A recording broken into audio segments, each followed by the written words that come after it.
आता बघूयात मुंबई उपनगरातल्या टॉप 9 बातम्या। माजी बीएमसी प्रमुख इक्बाल सिंग चहल यांच्याकडे मुंबईचे पालक सचिव म्हणून जबाबदारी। विविध समस्यांचा सविस्तर आढावा घेण्यासाठी चहल यांची बैठक। मुंबईत अतिरिक्त पाण्यासाठी सांडपाण्यावर प्रक्रिया करण्यासाठी 27,000 कोटींचे प्रकल्प हाती।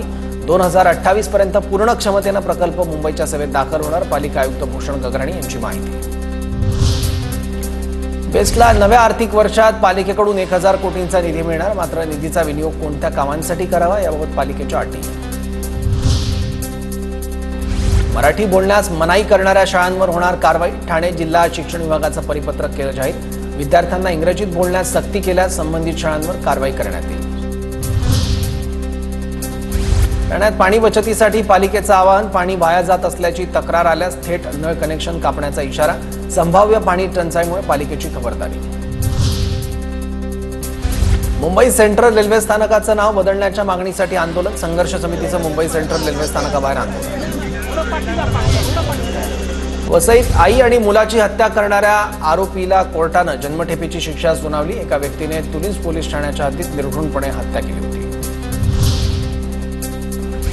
घाटकोपर रेल्वे स्टेशनवर प्रवाशांची गर्दी। प्लॅटफॉर्म क्रमांक 2 वरील एका बाजूचा ब्रिज बंद केल्याने प्रवाशांची। ठाणे जिल्ह्यातील चिखलोली अंबरनाथमध्ये दिवाणी न्यायालय कनिष्ठ स्तर न्यायदंडाधिकारी प्रथम वर्ग न्यायालय स्थापन होणार। मंत्रिमंडळ बैठकीत निर्णय। उल्हासनगरमधून एकूण 15,569 प्रकरणं वर्ग होणार। आता बघूयात पुणे जिल्ह्यातल्या टॉप 9 बातम्या।